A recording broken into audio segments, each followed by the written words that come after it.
Shit. Good evening. Oi, oi. It's mad late. I'm usually reading at this time, but I'm going to post this video of another History 411.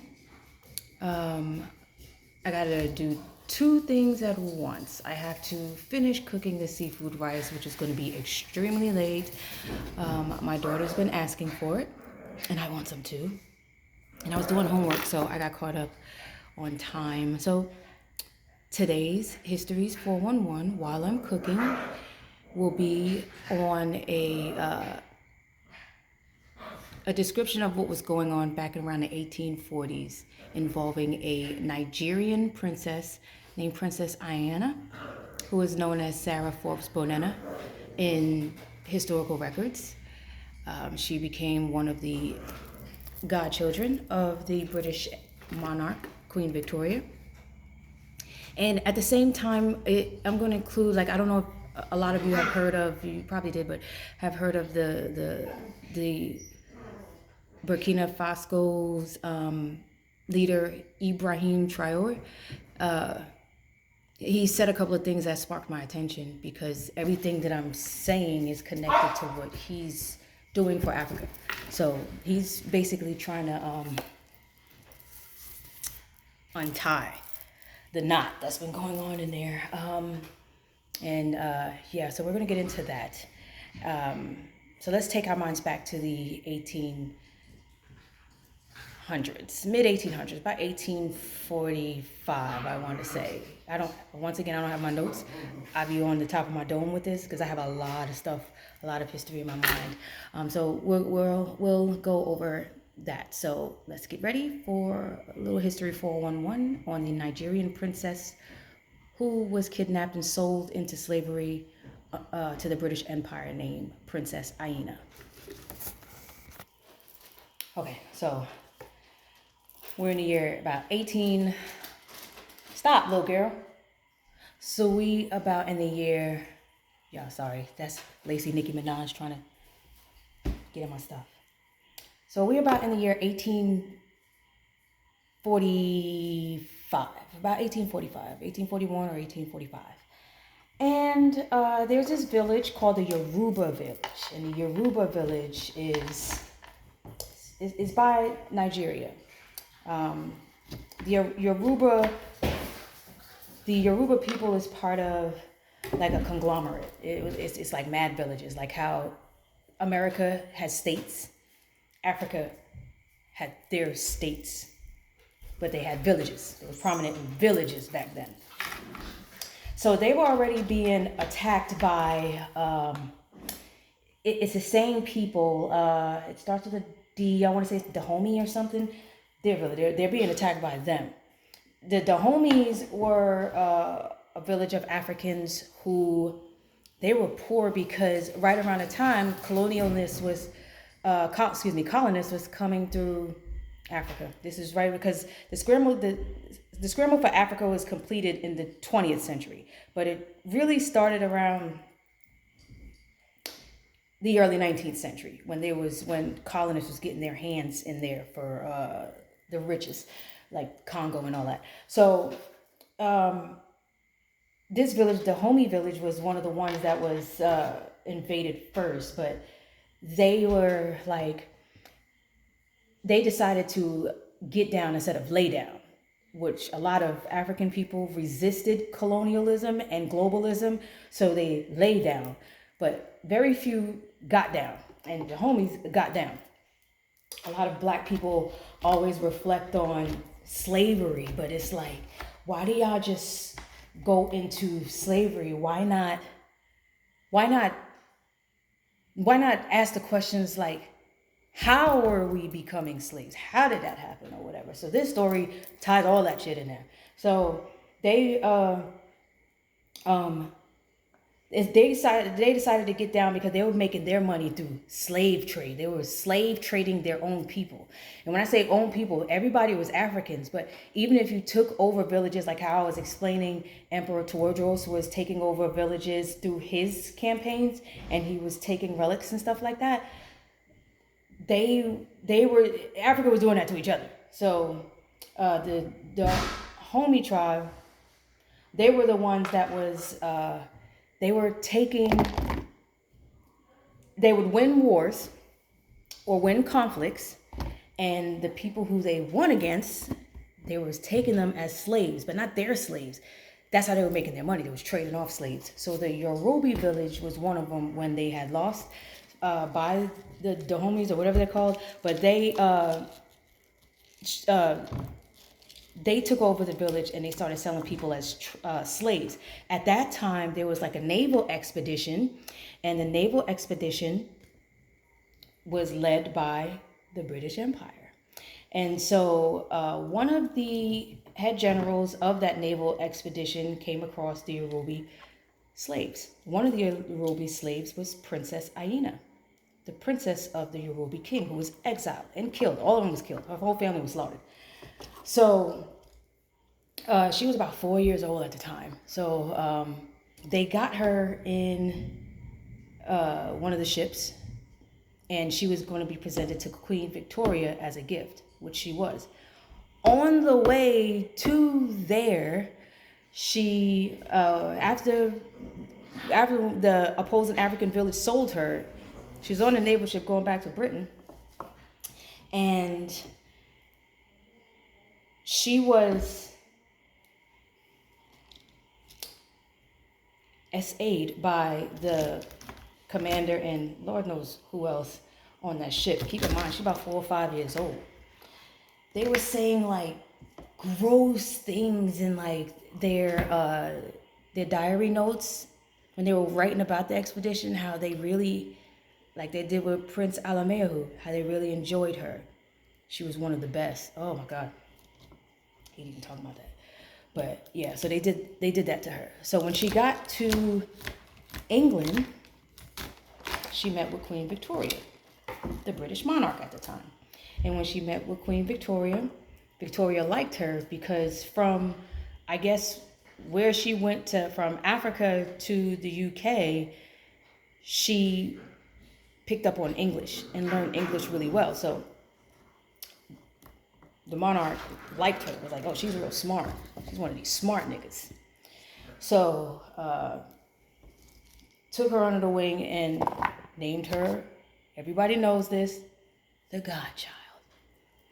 So, but the thing with her is she was like one of the close ones that Queen Victoria kept not only in the castle, but she allowed Princess Aina to fellowship with the family, with the monarch family.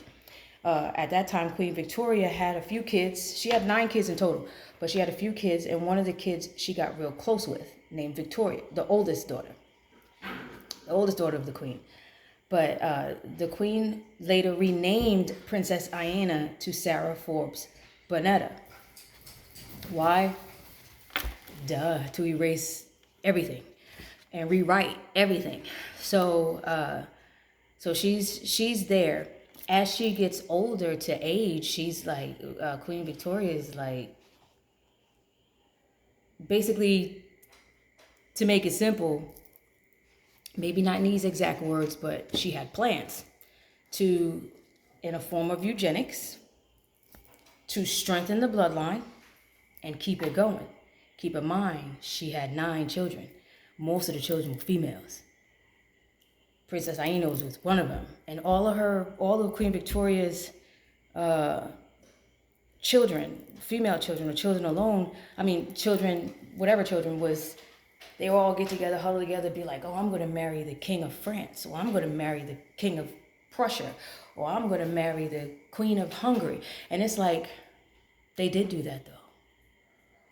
All of Queen Victoria's 9 children married into kingdoms. And I mean, they were marrying the head monarchs, not just marrying dukes and stuff. No, they were marrying kings or queens across Europe. So that's how she was doing her eugenics, doing her bloodline like that too. That's part of the ways. So it came time for Princess, now Sarah Forbes Bonetta, Princess Aina. She would be a hostess, and an active participant in one of the parties that Queen Victoria had around that time, and was still having it until the day of her death. They were called the Black Parties. it's exactly what it sounds like.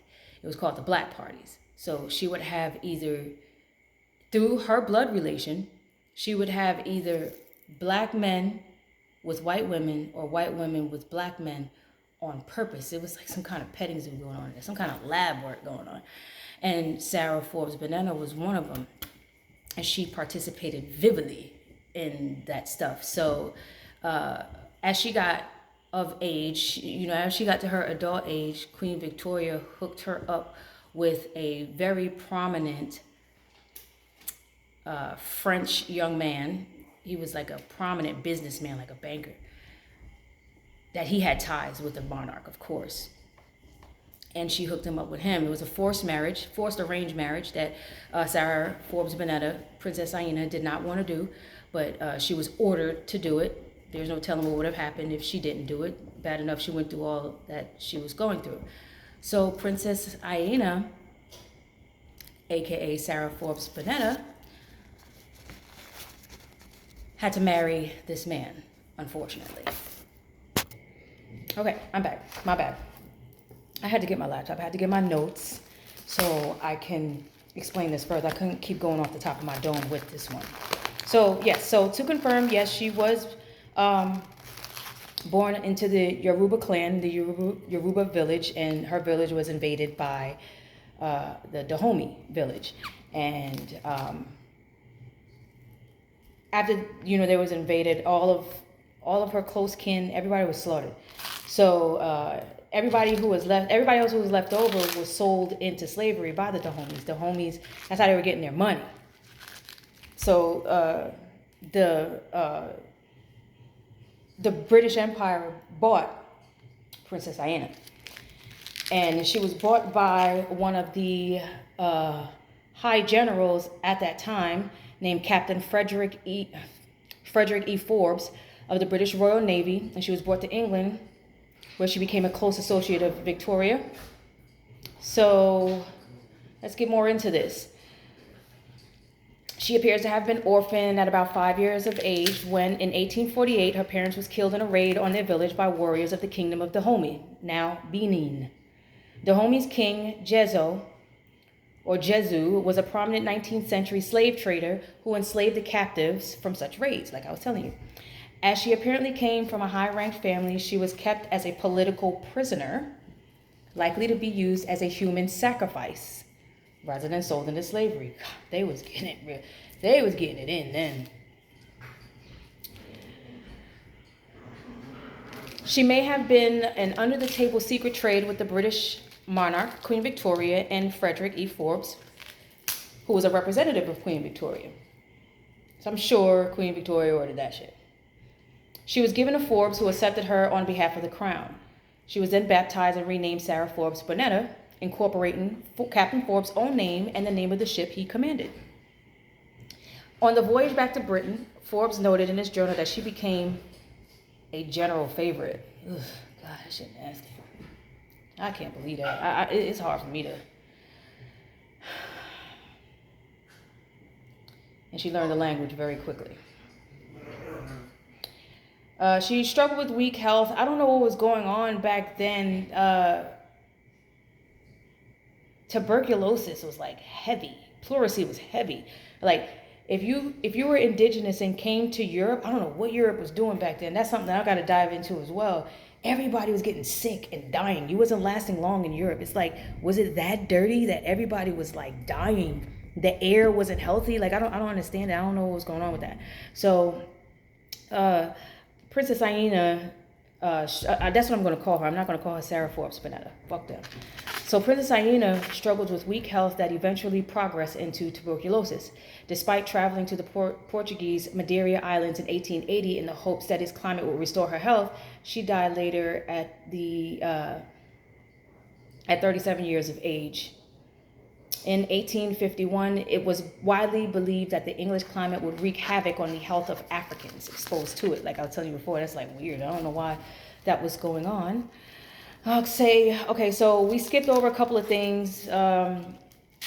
Princess Aina's wedding took place at St. Nicholas Church in Brighton. The guests included white ladies with African gentlemen and African ladies with white gentlemen, according to the contemporary press. So we're gonna lie about that. I don't know what kind of intentional mixing that they were doing, but that's what was happening. Despite the lavish nature of the event, the couple at the heart of it all weren't exactly a love match. She didn't want to marry him, but she was commanded to marry him. Queen Victoria commanded her to go ahead with the nuptials, which is crazy. So she married. She lived to be about 36. She died. She did have 3 kids. Her bloodline today still lives in the UK, but guess where another one of her bloodline is in? Nigeria. Right? Nigeria. So another one of her bloodlines are in Nigeria. They're not regular Nigerians. They are part of like the elite, like how we have our presidents. The head Nigeria is kin to her as well. But the thing is, like I was saying before about Ibrahim Traore, he had said something fascinating. When he said it, I was like, yo, let me grab my glass of wine. I want to have front row seats to this. Lil Wayne, chill out. And so Ibrahim Traore was saying that the Nigerian president is not one of us. You know what he means by that? He's part of the inbred. He's part of the inbred. So he's not of us. And they're trying to overthrow that government to bring it back to Africa Unite.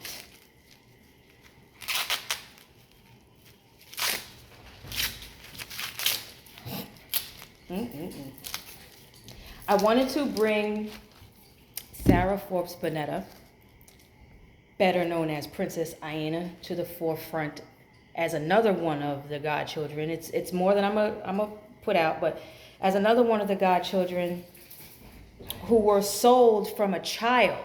And they're getting these children when they're children, only to indoctrinate them into British imperialism at a young age. So they'll be so rehearsed with it that they'll be one of them. A lot of these monarchs and dictators, all of them who are born into what they consider elite, according to them, they're groomed at such a young age to be a certain thing. It's like with no question about it. So it's like, unfortunately, she was one of them. And in order to understand why she wasn't sacrificed and why she was brought to Britain, why was she saved and brought to Britain and her bloodline was held, you have to understand who the king of Yoruba was, who was King Jezo. He was extraordinary. It is said that he had powers, like extraordinary powers, ultra-human powers. So why not take his bloodline? Kill him, because it's different when they're not gonna. She didn't want to exile people like that, kill them right there on the spot, because she know full and well that eventually they're gonna rise back up and come and get her. It would have been up for her, but she was killing them and then taking their children and indoctrinating them into British imperialism and using their blood. Some of the children she was literally eating, using their blood as well to extend her bloodline further. If you look at all of her bloodline, if you look at every land in Europe, around Europe, besides Russia, please excuse them, besides Russia, you would see that each and every one of her children, blood children, they are so bad. My bad, my dogs are bad. They're kids, they're little kids. So Lil Wayne and Glorilla be playing around with each other. And they be playing too rough and knocked one of the, I got gifted a pretty antique from an old antique store and broke it. They so bad. They so bad.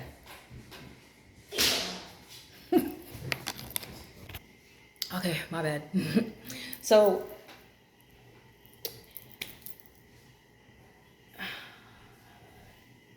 Ibrahim Traore has been calling out the Nigerian government because of situations like this. Trust me, it's going to continuously come out. I'm probably one of the very, very few that has brought this to daylight. Very, very few. And no one is going to refute what I'm saying, because it's like, it took me, I've been doing research on the Third Republic, the British Empire, the Spaniards,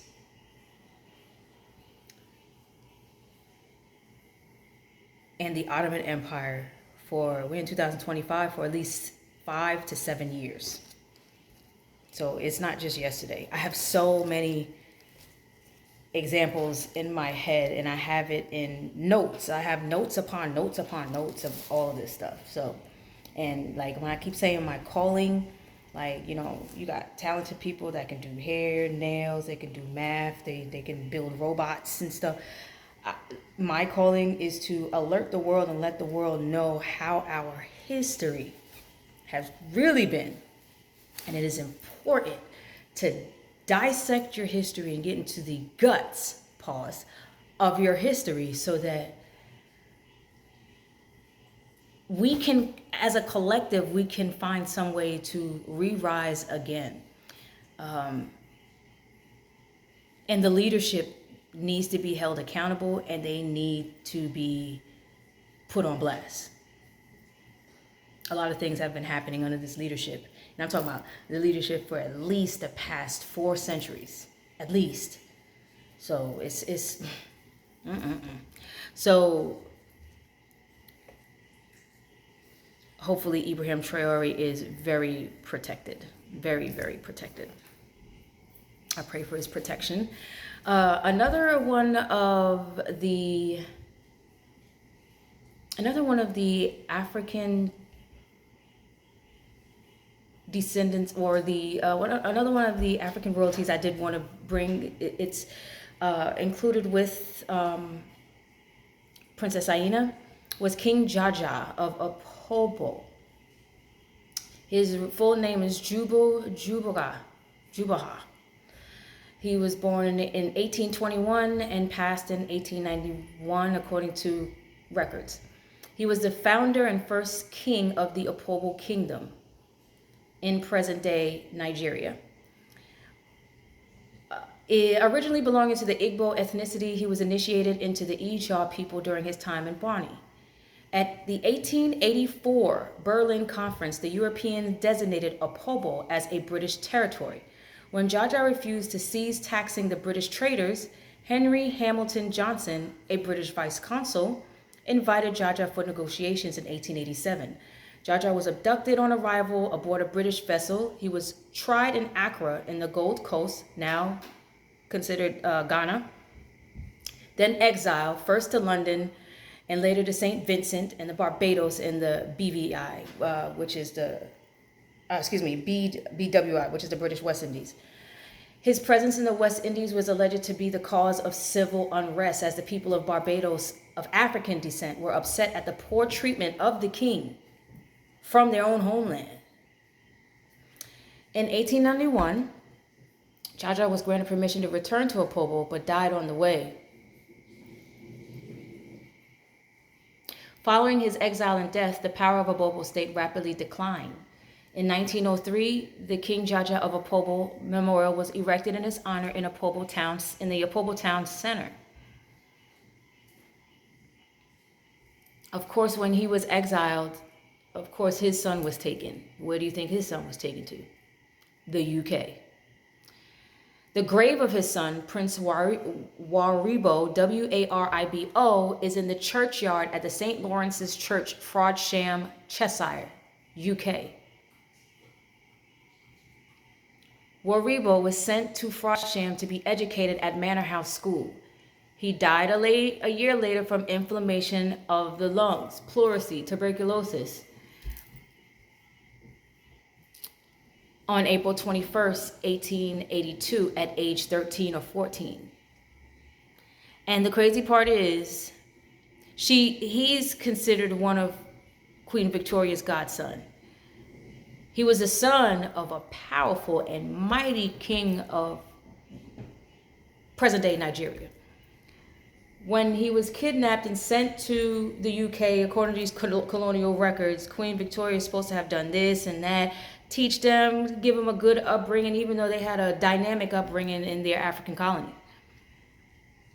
But when he died, this bitch buried him in like a grave that's like, even like the poorest person could afford a better grave than that. It was so deplorable. And like in order to get, this is a king of Africa's son that was kidnapped and brought to the UK. They have his grave somewhere where it's a labyrinth that you have to play hide, like a treasure hunt to find it.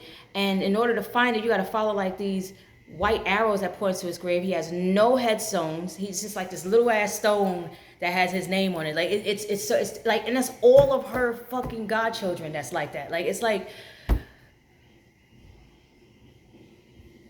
sometimes I be getting angry at like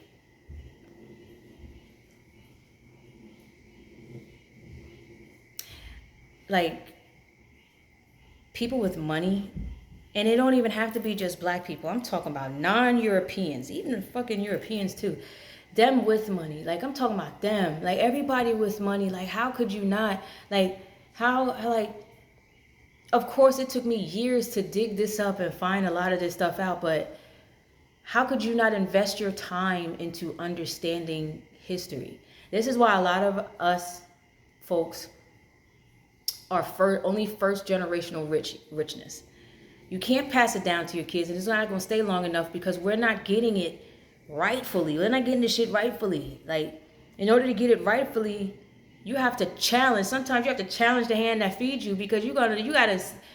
Some of this money is passed down and it's dirty money. That shit is blood money, and it's like Whoopi Goldberg said in The Color Purple, until you do right by me, everything that you deal with, everything that you do is gonna fall. This world is going to fall if this history is not put up. And when I say this world is going to fall, it's not going to be like Armageddon or anything like that. It's going to be a total moment of chaos temporarily, because when all of this come out, the chaos is kind of rising right now because it's a lot of protests that's going on where a couple of countries is asking for all their shit back. To include dead princes, dead princesses, dead kings, dead queens that they literally took, kidnapped, did whatever they was doing to them, and then just threw them away like there was nothing. Like nothing. We don't know our history because of shit like this, because the British Empire, along with the Ottoman fucking Empire, along with the Third Republic, and the Third Republic are the people who murdered Emperor Napoleon. Everybody think Napoleon Bonaparte was such a fucked up man. They plotted on him.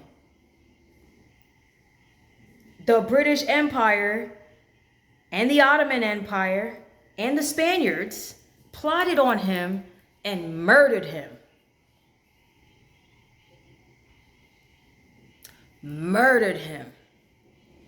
And then when they murdered him, all of a sudden, like, this shit happened like quick. When they murdered him, all these empires started to rise out of nowhere, and they were taking over. Like, I'm talking about taking over. America had already been taken over. That was like, America was like one of the first things to get taken over. And I've been researching that for about almost 3 years now. And